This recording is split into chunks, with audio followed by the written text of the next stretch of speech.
नमस्कार दोस्तों, स्वागत है आप सभी का सत्यम व्लॉग 6395 में। आज हम लेकर आए हैं एक बहुत ही खूबसूरत और आध्यात्मिक सफ़र। हम चल रहे हैं हरिद्वार के पास स्थित चीला जंगल के बीच मौजूद प्रसिद्ध मोटा महादेव मंदिर की यात्रा पर।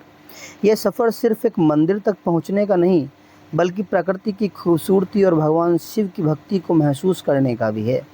रास्ते भर आपको घना जंगल, हरी भरी वादियाँ, शुद्ध हवा और अगर किस्मत ने साथ दिया तो जंगल के कुछ वन्य जीव भी देखने को मिल सकते हैं। चीला का ये पूरा इलाका राजाजी नेशनल पार्क के पास होने की वजह से अपनी प्राकृतिक सुंदरता के लिए बहुत मशहूर है। यहाँ का हर मोड़ एक नया और यादगार नज़ारा पेश करता है। और अब हम आगे की तरफ चलते हैं और रास्ते में देखिए हम लोग इधर से होते हुए निकल रहे हैं शंकराचार्य चौक से। और आप सामने देख सकते हैं ओम की आकृति में कितना सुंदर पुल बनाया हुआ है। उसकी शोभा अपने आप में ही बहुत अच्छी है। और आप सामने देखिए आसमान में कितने सुंदर काले घनघोर बादल छाए हुए हैं और ये अपने आप में प्रकृति को बहुत ही सुंदर बना रहा है। और वो सामने आप देख पा रहे होंगे मनसा देवी मंदिर यहाँ से हमें दिखाई दे रहा है। और ये देखिए हम रास्ते में जा रहे हैं और चारों तरफ कितने बादल हैं। एक तरफ देखेंगे आप आसमान कितना साफ़ है और दूसरी तरफ आपको लगेगा जैसे बारिश होने वाली है। और अब हम यहाँ से होते हुए आगे की तरफ बढ़ते हुए पहुँचेंगे गंगा जी में। आप जल देख सकते हैं कितना उच्च स्तर पर चल रहा है। पहाड़ों पर बरसात होने की वजह से ऐसा हो जाता है। अब हम यहाँ पाइपों वाले पुल से होकर आगे बढ़ते हैं और सामने आप देख रहे होंगे भगवान शिव जी की बड़ी भव्य मूर्ति बनी हुई है। जो लोग कभी हरिद्वार आए हैं उन्होंने इस मूर्ति को अवश्य देखा होगा। और शहीद पार्क से होते हुए हम आगे बढ़ने लगे और आगे बढ़ते हुए अब हम पहुंच चुके हैं भीम सेतु पर। और भीम सेतु से एक रास्ता चिल्ला अंदर की तरफ जाता है।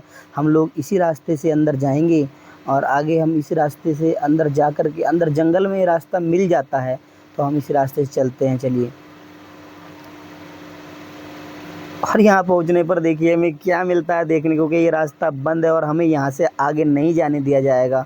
तो इसीलिए हम उधर रास्ते से मुड़ कर के वापस आ गए हैं और अब हम वापस से चंडी पुल जाएंगे। और चंडी पुल से जा कर के हम लोग फिर दोबारा घूम करके अब चंडी पुल से आएंगे और फिर चंडी मंदिर के गेट से और दक्षिण काली माता मंदिर के गेट से होते हुए हम आगे को जाएंगे।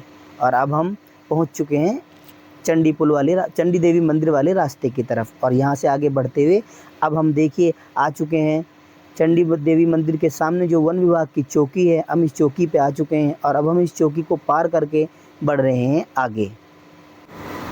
तो दोस्तों अब हम चिल्ला जंगल के अंदर प्रवेश कर चुके हैं। जैसे ही हम जंगल में दाखिल हुए चारों तरफ हरियाली और शांति का अद्भुत नज़ारा देखने को मिल रहा है।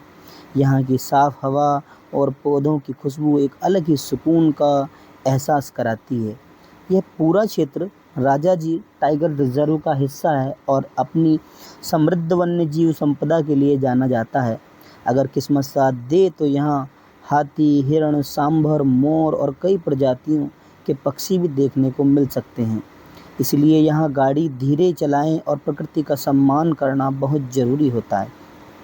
जंगल का हर एक मोड़ एक नया नज़ारा लेकर आता है। चारों तरफ ऊंचे ऊंचे पेड़, पक्षियों की मधुर आवाज़ और प्रकृति का शांत वातावरण इस सफ़र को और भी खास बना देता है।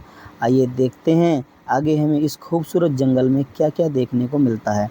अब इस जंगल की बात करें तो ये जंगल बरसात के दिनों में और भी ज़्यादा खूबसूरत हो जाता है, क्योंकि नेचुरल रूप से जब बरसात होती है तो पेड़ पौधों को पानी मिलता है और पेड़ पौधे और ज़्यादा खिल उठते हैं और उनकी हरियाली देखते ही बनती है और ये आँखों को बड़ी सुकून देने वाली होती है। जब कभी भी आप बरसात के मौसम में चिल्ला के इस जंगल से होकर के जाएंगे आप अद्भुत हरियाली का अनुभव करेंगे। और ये इसके जो ये घुमावदार रास्ते हैं ये आपके सफ़र को और भी मनोरम बना देंगे और आँखों को बहुत ही सुकून मिलता है। और इस भीड़ भाड़ भरी ज़िंदगी में जब आप लोग इस तरह से जंगल के बीच से होकर के गुजरते हैं और ऐसी हरियाली और ऐसी शांत सड़कें आपको देखने को मिलती हैं, जब ऐसी शांत सड़कें आपको देखने को मिलती हैं इस भीड़ भाड़ और जाम भरी ज़िंदगी से निकल करके जब यहाँ आप आते हैं तो आपके मन को एक अलग ही सुकून मिलता है और मन को एक अलग ही आनंद की प्राप्ति होती है। जंगल के है सुनसान रास्ते जिन पर कभी कभी कोई एक दो गाड़ी आपको देखने को मिलती है, ये आपके सफ़र को और भी मनोरम बना देते हैं और अपनी मंजिल तक पहुंचने की जो जल्दी हम लोग आम रास्तों पर करते हैं वो जल्दी यहाँ ख़त्म हो जाती है। क्यों? क्योंकि इन जंगलों के बीच से जब हम गुजरते हैं तो हमें अनुभव होता है प्रकृति का, हमें अनुभव होता है परमात्मा की बनाई हुई इस दुनिया का। इस दुनिया में बनाए हुए कई प्रकार के वन्य जीव जंतु सभी परमात्मा ने जिनको बनाया है वे सभी कितनी शांति से कितने प्रेम से इन जंगलों में रहते हैं। मेरी आप सभी लोगों से यही विनती है कि आप सभी लोग कभी भी जंगल आएँ तो इस चीज़ का सम्मान करें। और इसी के साथ हम लोग पहुंच चुके हैं राजा जी रिजर्व फॉरेस्ट के अंदर, और हम यहाँ पे एक हाथी रेंज है, हम हाथी रेंज में जाने की कोशिश करेंगे और वहाँ पर जो एलिफेंट्स हैं उन्हें देखने के लिए हम जा रहे हैं। तो हम आपको दिखाते हैं, और ये रास्ता शायद यहाँ से बंद है इसीलिए हम अब दूसरे रास्ते से अंदर जाएंगे। और इसके साथ हम अंदर जाने के लिए पहुँच चुके हैं अंदर, और अब आपको मैं दिखाता हूँ। आप मेरे पीछे देख पा रहे होंगे मैं हाथी रेंज के अंदर एंटर कर चुका हूँ, और यहाँ पर एक बेबी एलिफेंट का बच्चा मैंने बेबी एलिफेंट देखा है, मतलब हाथी का बच्चा अभी देखा है। बहुत ही प्यारा है, बहुत ही सुंदर है, और वो खेल रहा है अकेले से। तो आइए मैं आपको दिखाता हूँ कि इसके अंदर एलिफेंट्स कैसे हैं। वो दूर आप देख पा रहे होंगे एक हाथी, आप दूर से देखेंगे वो हाथी आपको दिखेगा, वो बड़ा हाथी है। और यहाँ पे काफ़ी सारे हाथी रहते हैं, लेकिन फ़िलहाल वो अभी चुगने के लिए बाहर गए हुए हैं। और जिस बेबी एलिफेंट की बात मैंने की वो एलिफेंट आप देखिए कि कैसे खेल रहा है, और जब हम इसके पास गए तो देखिए हमें कैसे दुलार और प्यार करने लगा ये एलिफेंट, और हमारे साथ खेलने लगा। ये सच में ये बहुत ही प्यारा अनुभव था, ये बहुत ही प्यारा एलिफेंट था। और इस छोटे हाथी के बच्चे ने सूंड उठा करके मुझे प्यार भी किया और अपनी सूंड से मुझे आशीर्वाद भी दिया। और अब यहाँ हाथी रेंज के अंदर हम लोग इनसे एलिफेंट से मिलने के बाद वो सामने आप देख पा रहे होंगे। वैसे यहाँ काफ़ी हाथी होते हैं लेकिन वो चुगने के लिए गए हुए हैं। और इसी के साथ अब हम लोग यहाँ से आगे बढ़ेंगे और मैं आपको दिखाता हूँ। मेरे पीछे वो आप हाथी देख पा रहे होंगे, वही छोटा बेबी जिससे हम लोग अभी खेल करके आए हैं, प्यार करके आए हैं। और इन हाथियों से मिलने के बाद अब हम लोग यहाँ से आगे चलेंगे और फिर मैं आपको रास्ते में बताता हूँ। यहाँ से निकल करके अब हम बढ़ चुके हैं आगे की ओर, और अब हम ये देखिए हम इस नदी के ऊपर से होते हुए आगे बढ़ रहे हैं और अब हम अपनी मंजिल की तरफ चल रहे हैं। और दोस्तों अब हम पहुँच चुके हैं चीला डैम के पास। यह डैम गंगा नदी पर बना हुआ और हरिद्वार का सबसे खूबसूरत और शांत स्थलों में से एक माना जाता है। चीला डैम का मुख्य उद्देश्य गंगा के पानी को चीला हाइड्रोइलेक्ट्रिक प्रोजेक्ट की तरफ ले जाना है, जहां इस पानी से बिजली उत्पन्न की जाती है। यहां से बहते हुए गंगा का निर्मल जल, आसपास की हरियाली और पहाड़ों का नज़ारा इस जगह को और भी मनमोहक बना देता है। सुबह और शाम के समय यहाँ का दृश्य देखने के लायक होता है। अगर आप फोटोग्राफी या पीसफुल ड्राइव या नेचर पसंद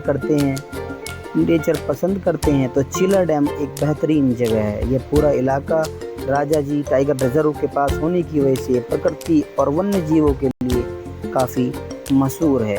आगे की यात्रा में हम बढ़ रहे हैं अपनी, और अब हम अपनी फाइनल डेस्टिनेशन की तरफ हम बढ़ रहे हैं। जो मैंने आपको वीडियो को शुरुआत में बताया था कि हम लोग एक हिडन शिवलिंग जो है उस पर जा रहे हैं। भगवान का मंदिर है वहाँ पर, हम उस मंदिर पर जा रहे हैं। तो जो जंगलों के बीच बना हुआ एक बहुत ही शांत और बहुत ही सुंदर मंदिर, सुंदर नज़ारे हैं। और अब आप देखिए गंगा जी में जल चल रहा है, जल कितना मटीला जल आ रहा है। बरसात के मौसम में पहाड़ों पर कई जगह लैंडस्लाइड भी होती है और पहाड़ों से बहकर आता है गंगा जल, तो उसमें मिट्टी ऊपर से मिल कर के आ जाती है तो ये मटीला जल हो जाता है। लेकिन आप जल का स्तर देख रहे हैं, जल कितना भर कर चल रहा है। और आसमान में देखिए आप कितने सुंदर बादल, और यहाँ का मौसम अपने आप में बहुत सुंदर।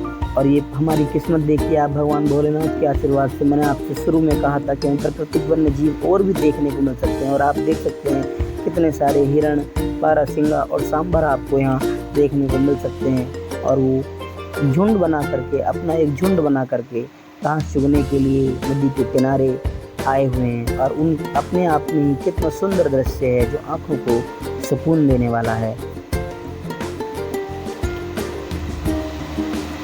थोड़ी देर रुक करके हमने इस दृश्य को देखा और उसके बाद हम चल पड़े हैं आगे की तरफ।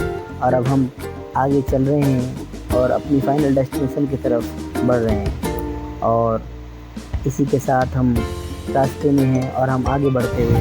तो फाइनली दोस्तों हम पहुंच चुके हैं अपनी डेस्टिनेशन पर, मोटा महादेव शिवलिंग पर। आइए मैं आप लोगों को अपने साथ दर्शन कराता हूं मोटा महादेव शिवलिंग के। चलिए मेरे साथ। जंगलों के बीच बसा हुआ ये शिवलिंग अपने आप में बहुत अद्भुत है। आप देख सकते हैं रोड से जब हम नीचे की तरफ उतरेंगे तब ये पेड़ पौधों के बीच में छिपा हुआ एक शिवलिंग है। चारों तरफ का मौसम देख सकते हैं, हरियाली देख सकते हैं। चारों तरफ की हरियाली देखते ही बनती है और आज मौसम भी काफ़ी अच्छा है। तो चलिए हम चलते हैं और भगवान का दर्शन कराते हैं आपको।